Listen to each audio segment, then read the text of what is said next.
there were so many things we wanted to do. I know a lot of times when I was doing it, I wanted to throw my computer because I was just so upset. I was just so upset. Coming down to submission, we got a VCS root error. Right, so that just was like, gosh, boy, this thing due at 11:59 latest. It's after 10 now.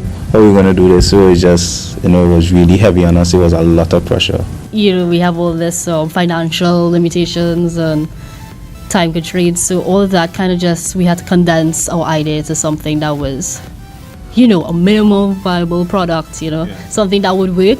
The biggest issue was the Curious scanner, the native one, to Ionic, had a slight bug in it. So they would give you the code to implement it, and then you'd implement it and it don't work, and that's because you need to change some things that they didn't mention. And I didn't know that, like, even researching, they was like, oh, just change this, and it didn't work because it wasn't exactly addressing the bug. So I spent a good bit of time just sitting there like, what are we doing really? No, the big part was coming, integration, and we had no idea whatsoever how to take his module, add it to my module, and make this thing one app. Right. And then we were trying to figure out how to use GitHub, and that and all, we can't even figure that out yet. Like, we got GitHub the morning of submission, so like we had to spend the whole day figuring out how to push, how to pull. It was just networking. That was the hardest part, getting the components, and secondly, finding a platform, the IDE, which would help us develop the code at a suitable place. I did a lot of research. So I went on the Teleios website.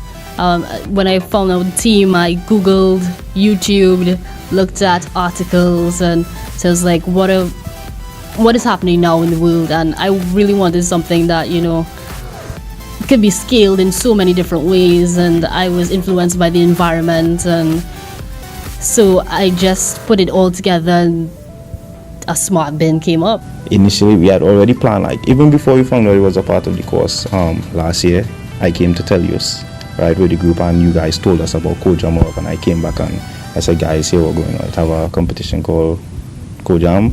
We had to go this year. So even though we were intimidated a bit, these guys around me are hard workers. Nothing comes easy to any one of us. Everything we achieve, we work hard for it. So we said we were gonna, fight the fight and see if we can make it. Before this, I couldn't imagine myself getting to build something that responds to the outside world. So it's amazing to see it even right in front of me. Since I really enjoy coding and stuff like this, it didn't really feel like a strain. Right.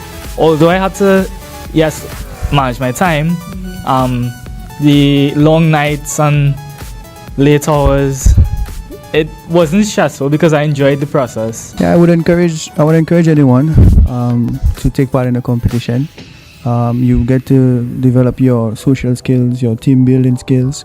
You also learn new things, and there's nothing wrong in that. So I would encourage them. For people maybe who don't know exactly what they want to do, I think it would be good to go into it. But even what you were saying before about how it has people in different faculties and stuff like that, like in business and all of that, I think it would be kind of good to have someone like that in your group, so they could present different ideas, because they would understand more about customers and all of that, and what people need solutions for. So it'd be kind of good for brainstorming and all of that. I would tell them, stick in your foot. It's a good experience. Stress yourself out. You'll learn some things, and you'll generally open yourself up to a new field of. You remove yourself from being just a consumer to actually being a producer. You'll start to ask questions like, oh, well, how was this built? Instead of, well, I'm just going to use it XYZ like this. You move from a place of saying, well, I'll just use the remote because I know it will just turn on the TV. But instead you want to know how the remote works. How can I build a modification of that remote and come up with your own flavor of that idea already. Come up with something completely new. Transform the idea. I will encourage them to do it. It's a valuable experience. You learn a lot of skills, and you also push yourself to new limits. Because doing this process here and being involved in this competition, we didn't know we could have reached so far, overcome these limitations. So it gave us a whole new understanding about our abilities and how we can overcome challenges? I would say, well, if you're passionate, definitely go for it. And if you're not, say you're passionate in something else, you could still try it and see if it will become a passion or become a hobby. You'd still get experience from it. We didn't know anything about apps from before, and that was just a month ago or so. And look at us now as a team. Everybody learned how to build an app, and not even just any regular app. We learned how to accomplish eye detection, right? And it was really nice to work with them, because at the start we didn't know how we would even go about doing something like this. To the point now where this is something very logical and simple, and could do this. It was a very good learning experience. It allowed me to put into practice the theory that I've learned in my degree so far. So that was good, being able to see the things actually come to life. So that was good, and you just never know what you'll learn. And push yourself. It's important to push yourself to be greater than what you are at now. So I would definitely encourage someone to participate.